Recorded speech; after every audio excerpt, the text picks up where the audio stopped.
Racikan Berita 1. Assalamualaikum warahmatullahi wabarakatuh. Waalaikumsalam. Waalaikumsalam Di warahmatullahi samping wabarakatuh. saya ada Bang Asrul. Ya. Dari UI, Bang. Ya, Dari UI. Ya. S1-nya Fakultas Hukum, S2-nya Notariat. ya, Di samping saya lagi ada Bung Indra Adil. Saya kebetulan pernah sama-sama alumni IPB. Beliau lulus, saya nggak lulus. Saya lanjut di UI. Nah, alhamdulillah beliau hadir di sini. Ini surprise buat kita. Alhamdulillah. Karena kita ingin membahas banyak hal. Salah satunya ada cerita tentang G30S, Bang, ya.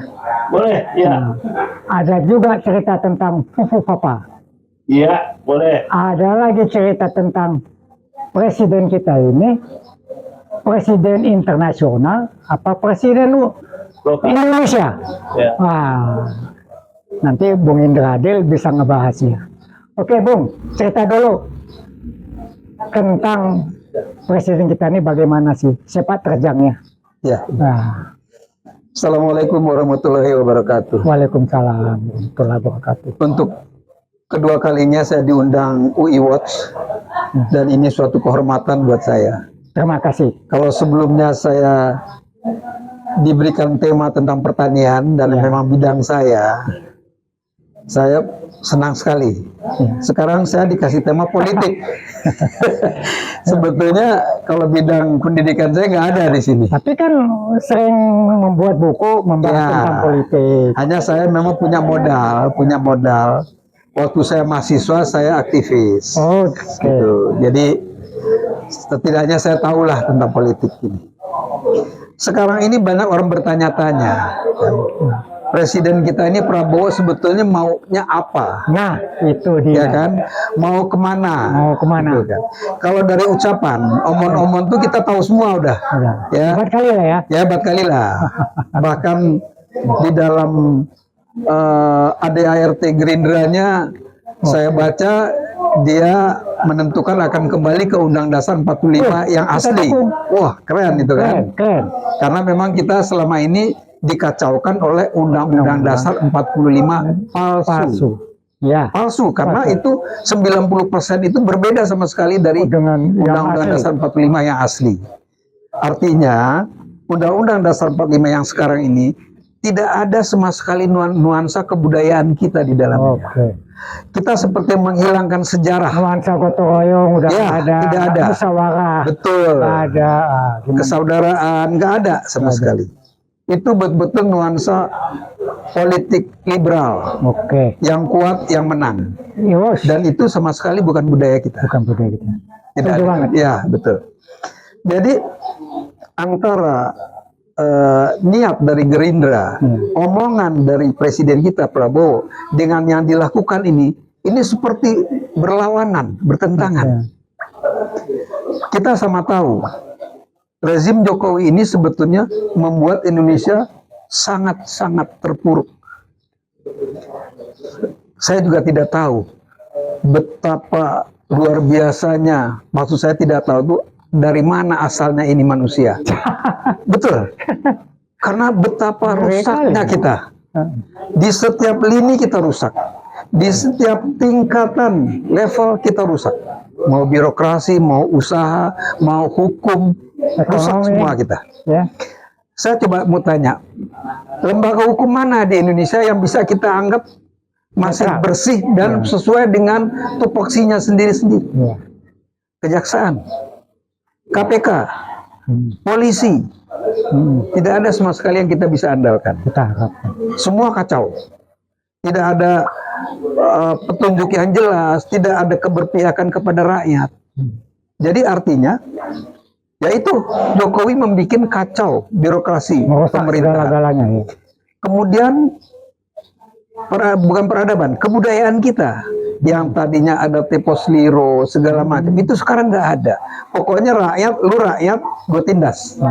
Dan itu dibenarkan oleh polisi, oleh hukum, oleh semua lembaga pemerintahan yang seharusnya membela rakyat. Tidak ada satupun yang membela rakyat. Jadi artinya power dari Jokowi ini luar biasa, kerusakan yang kita alami. Ya. Dan tentunya kita bertanya, sebetulnya sumber awalnya dari mana? Kok bisa nongol orang seperti ini? Gitu. Yang oleh Rias Rasid dikatakan 200 tahun lagi kita belum tentu dapat orang seperti kayak gini. Iya, ada itu. Mudah-mudahan nggak dapat selamanya. Iya, mudah-mudahan nggak dapat selamanya. 200 tahun ya lumayan juga kalau muncul lagi orang kayak gini, jauh lebih rusak lagi kita. Nah, yang saya pernah dapat sebetulnya, kenapa 2014 saya tidak memilih dia? Karena saya sudah dapat informasi bahwa Jokowi ini keturunan PKI. Oh. Saya dapat informasi dalam bentuk tertulis. Bagaimana, cuma terus terang saya itu hilang kan, 2014 saya dapatkan. Kemudian ini berjalan, dia terpilih kan. Setelah tahu ternyata benar sesuai dengan apa yang saya dapatkan informasinya, baru saya 2019 saya pilih Prabowo. Sebelumnya saya nggak milih siapa-siapa. Karena saya pilih Jokowi, saya tahu latar belakangnya. Ditemukan oleh intelijen Indonesia, ya kan? Itu saya dapat informasinya hari per hari, bagaimana mereka menggarap Jokowi. Dan itu pesanan dari Amerika, melalui orang yang namanya Karen Brooks, ya kan? Nah ini kerjaan intelijen Indonesia. Kita tahu lah siapa itu orang-orangnya, ya kan? Dan orang-orangnya juga terlibat dalam kudeta senyap tahun 1998. Orang-orang itu juga Sama orangnya. itu, dan yang kemudian membuat undang-undang dasar 45 palsu dan yang memunculkan Jokowi orangnya sama. Oke, ada pertanyaan lagi nih sedikit. Tunggu sebentar. Oke, lanjut. Jadi sebetulnya mereka lah yang paling mengetahui siapa Jokowi ini. Kok daya rusaknya begitu tinggi, dan mereka diam. Bahkan mereka membackup orang-orang ini. Saya tahu, saya yakin pada satu saat sejarah akan membuka ini. Dan tulisan yang di saya sekarang hilang itu pasti sudah beredar banyak, karena saya dapat melalui medsos dulu. Ya kan, pasti juga banyak orang-orang yang dapat dan dia masih nyimpan. Saya sebetulnya nyimpan, tapi karena perubahan nomor segala macam itu hilang. Saya nggak punya lagi. Nah kemudian sekarang kenapa berbeda omongan dari Prabowo, ya, yang demikian bagus dengan langkah-langkah dia? Saya jadi teringat strategi perang Sun Tzu. Itu jago perang dari penulis tentang teknik perang dari Cina, Sun Tzu itu. Itu ada pemeyong berbunyi begini: buatlah kekacauan. Jadi kalau kita melalui lawan yang kira-kira sebanding, kita tidak tahu harus menyerang dari mana mulanya. Bikinlah kekacauan gitu. Itulah yang dilakukan Prabowo menurut saya. Sehingga bertentangan semua omongan dengan langkahnya, ya kan? Karena ini maksudnya mengacaukan lawannya dia. Sementara Prabowo memahami, karena dia yang membuat kekacauan. Lawannya bingung. Kira-kira begitu menurut persepsi saya. Mudah-mudahan benar gitu. Kalau melihat langkah sampai sekarang, sedikit demi sedikit lawannya itu disingkirkan. Saya yakin itu yang sedang dijalankan. Dia tahu betul, gitu kan? Dan dia berani meninggalkan Indonesia saat ini. Dia tahu yang lawannya tidak akan melakukan kudeta. Karena kalau itu dilakukan dan gagal, mereka semua dibabat langsung, gitu. Nah, dan melihat statement Jokowi bahwa dia akan mendukung Prabowo dengan fufu-fafa sampai 2 periode, menunjukkan bahwa geng Solo pun sudah mulai merasa lemah. Gitu. Mudah-mudahan isu baru lah. Ya, mudah-mudahan saya tidak salah gitu ya. Tapi saya juga kerap di medsos menyerang Prabowo. Bukan maksudnya, memang menyerang sambil membuat dia sadar bahwa mengkritik lah, bahwa rakyat ini tidak mengerti langkah lu tuh kayak apa gitu. Maunya apa? Dan mereka punya batas kesabaran. Gitu. Nah, karena itulah sebetulnya mudah-mudahan seperti apa yang saya ungkapkan, Prabowo ini sedang membuat kekacauan dengan sengaja. Semua orang bingung, termasuk pihak dia juga bingung. Tapi dia sendiri tidak bingung, karena dia membuat kekacauan ini gitu. Dia tahu titik-titiknya di mana yang strategis, di mana yang lemah, di mana yang kuat. Nah, mudah-mudahan itu yang terjadi ya. Kita berharap Prabowo tetap pada niat dia yang awal, komitmen dia yang awal, bahwa dia ingin mensejahterakan rakyat Indonesia. Insya Allah begitu. Oke, Bang. Menurut Abang gimana, Bang? Yang pertanyaan tadi, Bang. Singkat aja, Bang, tapi jelas gitu. Singkat dan jelas. Ya. Pengamatan saya ini, agak berbeda dengan dia. Nah, Kalau saya melihatnya Prabowo ini, dia kebingungan. bingung. Siapa dia? Dia nggak tahu. Oke. Siapa dia? Dia nggak tahu. Sedang di mana dia? Dia nggak tahu. Mau kemana Prabowo ini? Mau memberantas korupsi sampai ke Antartika sama Gorontalo. Saya bilang, kata orang Minang, jangan berbicara seperti itu. Di pelupuk matamu tuh bandit-bandit korupsi. Korupsi semua ini. Baik di kabinet merah putih ini. Bang, dia udah lakukan itu bang, tapi belum total ya. Iya, tidak setahun, Oktober ini setahun.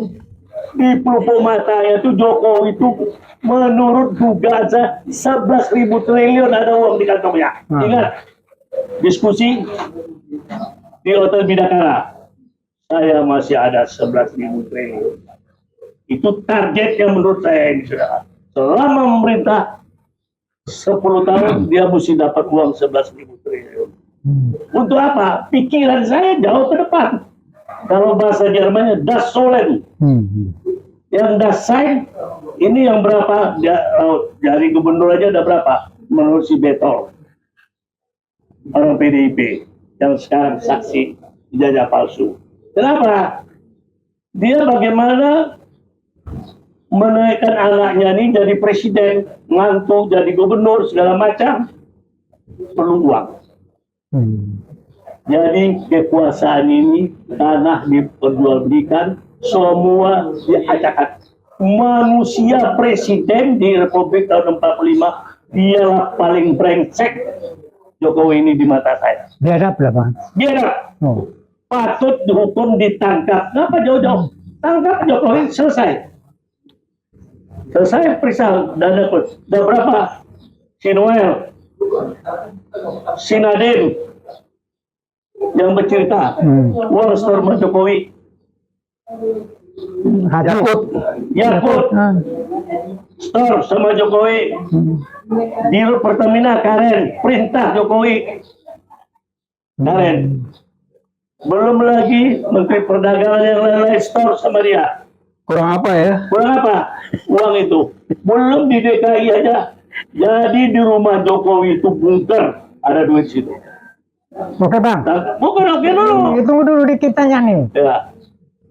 Kenapa Prabowo ngambil tindakan? Nah, itu yang paling penting. Nah, itulah dia nggak tahu dirinya seorang presiden. Oh. Mau kemana?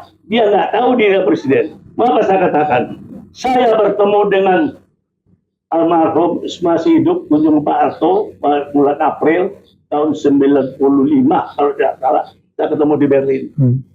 Termasuknya Hendro juga ada di sana. Saya ikut timnya Hendro ke Berlin sama Todo Siobding.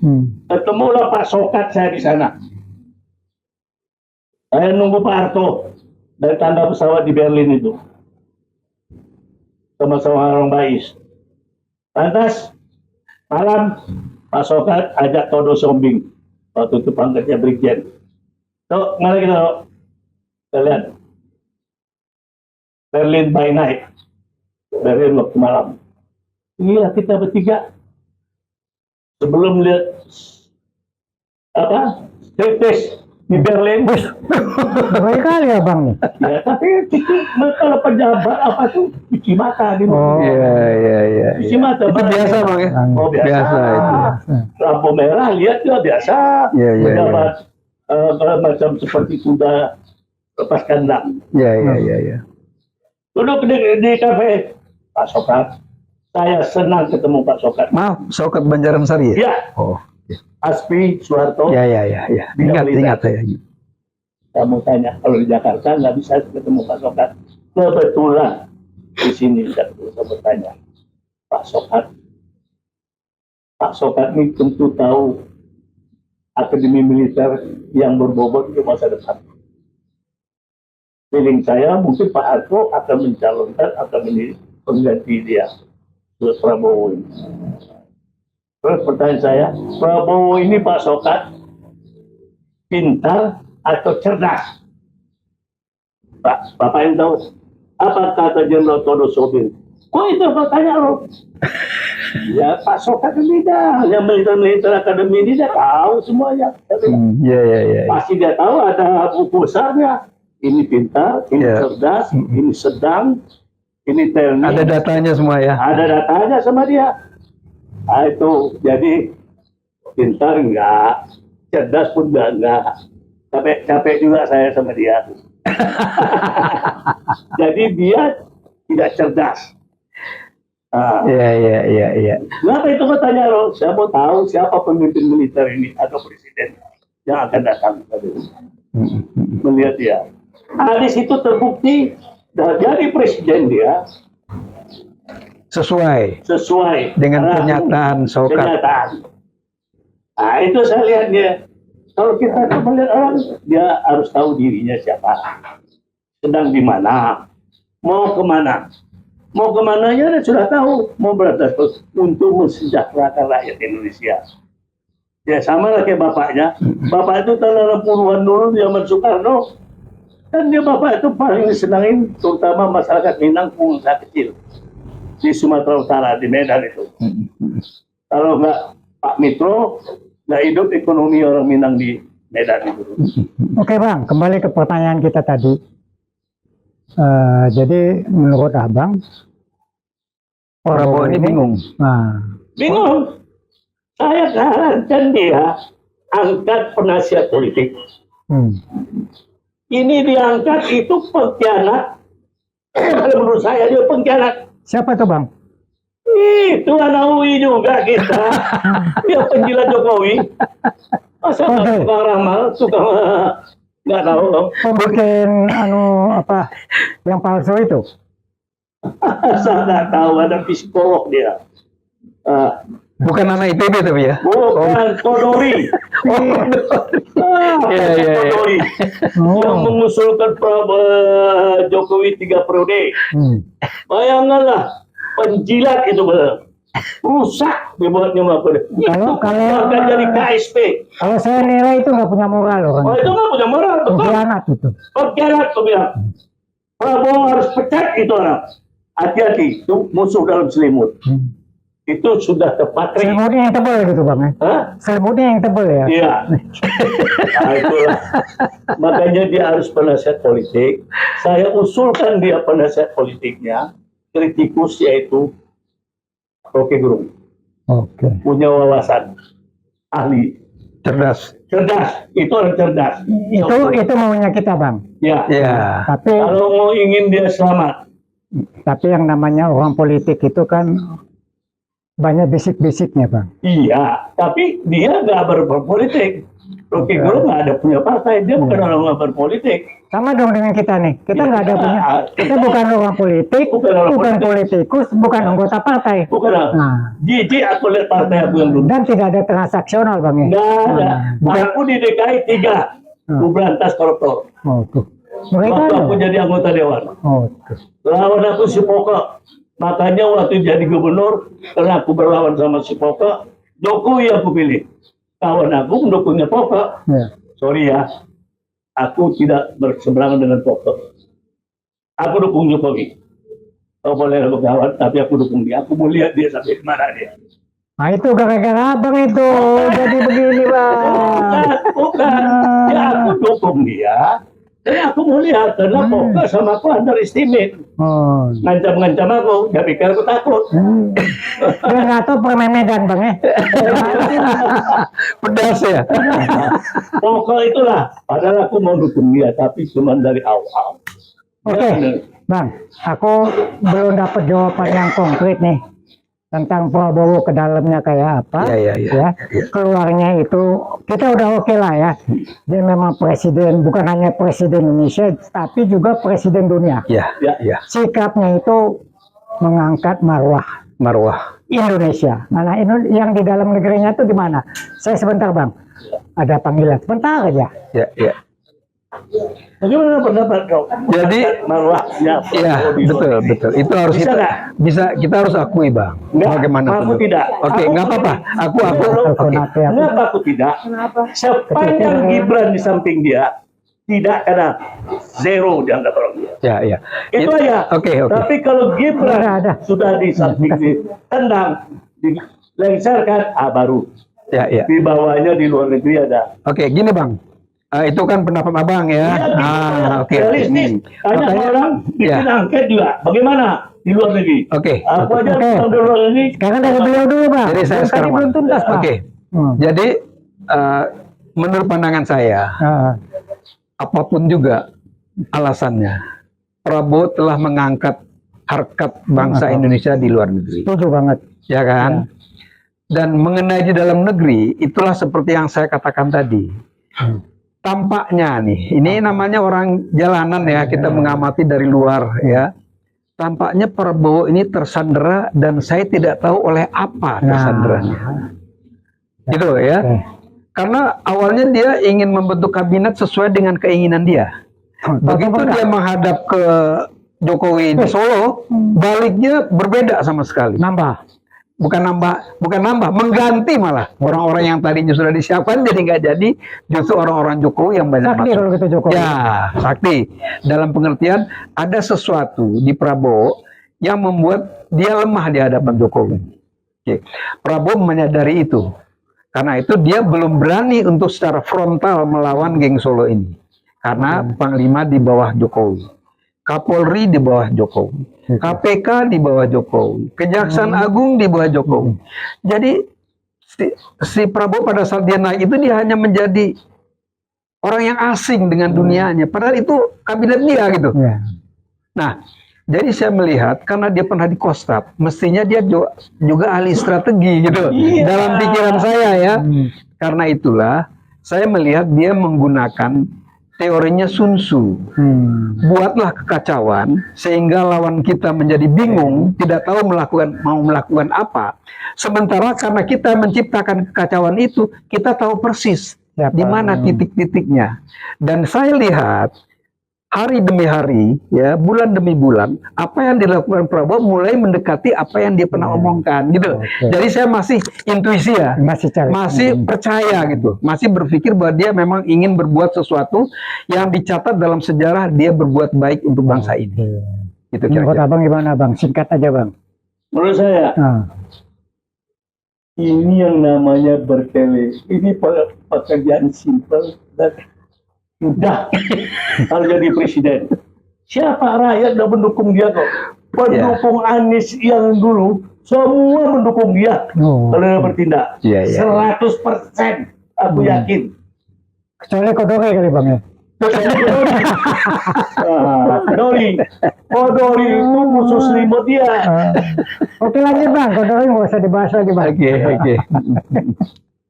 Oh jadi gitu Bang ya. Jadi Abang masih berpikir bahwa Prabowo ini nyalinya kecil gitu ya. Kira-kira begitu. Ya. Dia kurang yakin kepada dirinya. Ya, Makanya aku bilang dia ada penasihat politik, ada jubir, bukan si Kodori jubirnya, KSP itu. Dia harus ada ahli hukum tata negaranya. Ya. Jaksa Agung aja tidak berani dia pecat. Ya.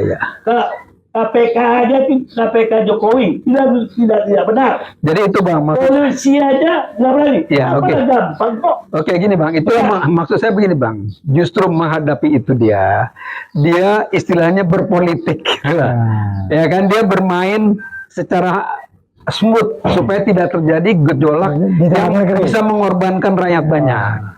Itu pendapat saya Bang ya. Oke, sekarang dengar. Kita dengar nih, Bang. Satu pengalaman. Ya. Dua presiden yang terkenal semenjak Republik ini. Satu Soekarno, hampir 20 tahun. Ya. Kalau dia bikin kacau, aja bisa. Karena orang Jawa itu semuanya bisa perang saudara, tetapi dia berdua dengan saudara. Soekarno satu. Pak Harto, 32 tahun dihujat segala macam. Bangsa kita ini masih ada jiwa kesatuan dan persatuan. Untuk perang saudara itu siapa memulai dihajar. Seperti Madiun, Ronta, Madiun dihajar, turun pasukan Siliwangi. Di Penogoro aja nggak mampu, Siliwangi turun ke sana, ke Jawa Timur. Jadi janganlah dia belajar kalau orang Minang. Orang Minang kan Ya, ya, ya. Alam terkembang jadi dulu. Di mana kita berdiri bumi di tidak langit itu. Satu lagi dia harus tahu. Belum ada kilat, dah tahu jari hujan. Nah itu. Ya, ya, ya. Jadi Prabowo ini harus cerdas, bisa membaca situasi, kondisi. Cerdas. Istilahnya tanggap. Oke Bang, Ya. ada lagi satu nih Bang. Saya ini ngerasa, ya, ini bagaimana perannya si siapa namanya Taipan ini Bang, konglomerat ini Bang. Oh, ini Taliban dunia. Panik. Yang otaknya di situ, tahu nggak? James Riyadi. Hmm. Dialah otaknya Taipan yang 9 orang ini. Amerika aja geger dibuatnya. Tahu nggak kasusnya Amerika? Tahu. Apa? Hah? Tahu lah saya. Apa? Tahunya. Supaya publik tahu juga. Kok nggak kasih tahu. Aku tahu. Halo? Wah, Bang aja. Enggak, aku nggak tahu apa Bang? Nggak tahu aku. Aku tahu. Si Clinton jadi presiden. Iya, Ya, ya, oh, cuma ya, nyumbang oke, itu oke. aja. Tahu. Oh iya, maksudnya panjang itu yang kecil aja nampak. Yang lainnya supaya dia menguasai Amerika juga. Sama James Riyadi ini. Itu otaknya di sini yang 9 itu otaknya. James Riyadi ya? Iya. Dia sama si Loke Riyad, dia puja-puja si James Riyadi waktu habis pemilu. Berapa James Riyadi yang begini diangkat masih Luhut. Saya percaya, omongan abang saya percaya. Karena saya pernah dengar ada pepatah mengatakan begini.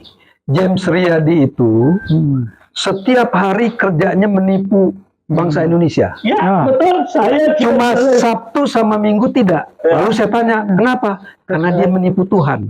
Ya, Oh. Benar itu ya kata-kata itu ya? itu saya dan kira-kira Itu ya menipu itu saya percaya apa yang abang ngomongin. Ya. Jadi bagaimana nih kita ngadepin mereka Bang?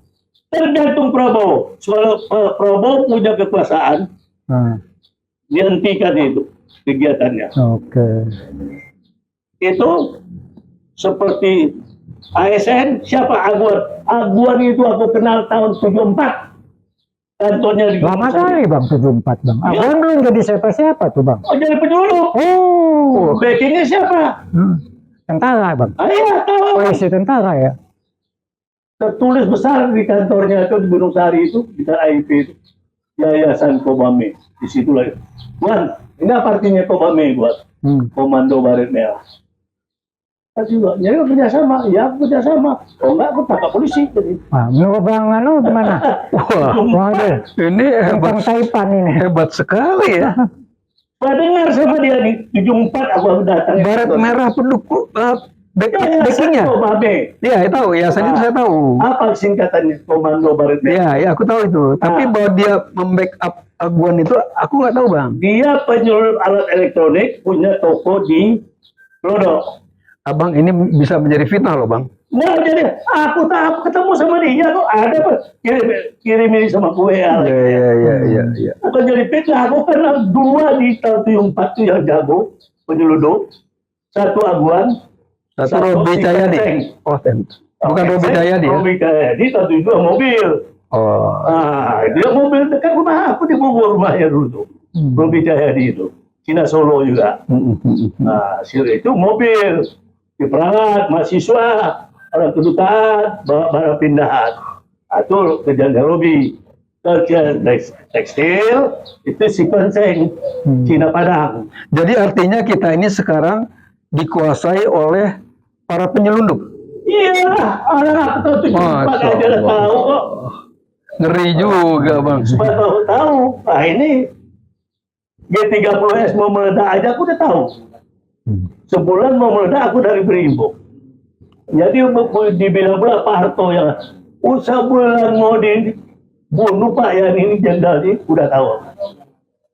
Dan aku berkawan sama tokoh Lekra. Si itu ya? Lekra. Lekra Iya tahu si. namanya Arifin.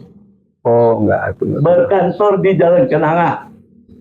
Dia itu kantornya pengganyangan film-film sampai Amerika, film-film komunis Cina, Rusia. Oke. Sering dikasih tiket sama dia. Kita udah digini-gini nih. Oh iya, oke. Terus testimoninya gimana nih? Kesimpulannya, Iya, kesimpulannya kalau saya pribadi masih berharap sebuah bahwa Prabowo ini masih masih di dalam hati kecil dia atau di dalam langkah dia masih konsisten dengan cita-citanya untuk Oke. membuat sejarah baik buat bangsa Buat ini bangsa. supaya kembali Oke. kepada jalan yang benar. Karena kita sekarang sudah kacau luar biasa. Oke. Tidak tahu lagi di mana ujung pangkalnya untuk memulai. Oke. Dan saya melihat Prabowo tahu itu. Terima Oke. kasih. Abang sendiri gimana bang? Saya Singkat aja bang. mudah-mudahan Prabowo ini dapat hidayah dari Tuhan. Oke. Amin. Ya. Amin. Amin. Dia laksanakan tugasnya cita-cita yang baik. Prabowo ini aku dengar juga dari orang-orang dekat dari dia. Dia ini orang baik, orang baik, tapi emosional. Ya, itu aja Prabowo ini. Oke. Aku 2 kali mendukung dia. Dia ditipu oleh Megawati juga. Ya, Tahu kan? tahu. Tahu nggak tahu kan? Ya nggak tahu dah. Nggak tahu, semua tahu. Nggak tahu, masuk nggak aja. tahu. Ini testimoni Sumpah singkat batu aja. tulis. Perjanjian batu tulis. Iya. Tahu. Nah itu ditipu juga dia. Tapi kan sabar aja dia. Dia ditipu Jokowi, dia sabar aja. Disitulah aku berpisah, nggak respect sama dia karena aku pencinta Kopassus yang dulu bernama RPK. Kawan aku tuh orang gila di Cijantung tuh nama si Malik. Sahabat aku tuh. Orang siapa nggak kenal si Malik? Nah, itu kawan aku. Oleh karena itu dia ini dibodohin. Yang dia berutang budi sama Jokowi, tidak nonsen. Dia yang mengangkat Jokowi Iya. ingin jadi gubernur Jakarta. Uang dia, uang si Hasim. Megawati aja nggak suka sama dia waktu jadi Ya, gubernur. di awal-awal betul. Nah, Megawati dukung Jokowi. dukung si Poka Oke. dari Partai Demokrat dia. Diangkatlah dari Solo. Uang siapa yang membiayain? Miliaran itu uang si Hasim. Dan yang membujuk Megawati itu juga Prabowo ya. Prabowo juga membujuknya. Iya. Oke. Jadi aku tahu lah sejarah perjalanan itu. Prabowo ini sebenarnya hatinya baik. Cuman dia sesudah jadi dia penakut. Itu aja. Oke. Terima kasih. Oke. Berikut Oke. dia tegas. Amin. Terima kasih Bang Asrul. Ya. Ya. Umur udah berapa Bang? Oktober 80 baru. Wus. Luar biasa. Ada Bang Indra Adil, Iya. ya. Ada Bang Asrul. Bang Indra Adil ini sebagai penulis juga kritisi terhadap negeri ini. Amin. Mungkin kita banyak berharap pada suatu saat Prabowo kembali. Itu yang benar. Dia udah benar Bang. Nah, Ada manusia dikirikan Belak-belak terus pusing sendiri ya. sendiri. dia udah benar, tapi dia nggak tahu arah. Dikeliling jadi nggak ada bandit dan rajin king lipat. Ya, itu kan keliling dia, tapi dianya kan benar. Dia nggak korupsi. Ya. Tapi kan merubah, ya capek kan manusia kita ini. Ya. Contohnya. Itu juga yang dikhawatirkan banyak orang. Iya, contohnya aja ijazah Jokowi ini aja capek aku, Iya. capek banyak kerja lain.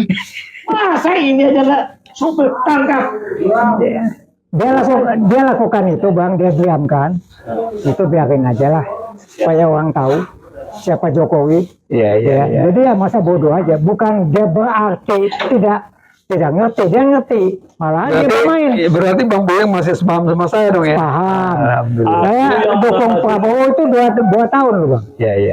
Tahun 2014 saya sebagai timnya beliau. Iya. 2019 saya nggak ke Anies, nggak ke Prabowo, tapi saya membantu siapa yang benar, yang bukan yang benar, dua-duanya benar. Iya. Tapi siapa yang mungkin dengan republik yang terdiri dari berbagai pulau, ya, berbagai suku, berbagai bahasa, ini mesti tentara yang Mesti orang kuat lah ya. mesti orang kuat, ya. Jadi bukan orang politikus, ini mesti orang kuat. Nah mungkin pada saat ini kita percayalah yang namanya RPKAD Kopassus itu bisa lah. Mudah-mudahan. Nah, jadi kita berharap sebagai seorang jenderal, Iya. mantunya presiden lagi kan? Iya. Nah, Ada yang contohnya Pak Arto tegas. ya, Ya, itu kita harapkan. Ya. Iya. Amin. Jadi kira-kira demikian. bincang-bincang kami. Terima kasih Bang Asrul. Ya, Terima sama-sama. kasih Bang Indradil. Iya, iya. Semoga apa yang kita bicarakan ini bermanfaat. Saya sendiri Buyung Ishak dari Uyut. Terima kasih. Kita prioritas Yustistia. Assalamualaikum warahmatullahi wabarakatuh.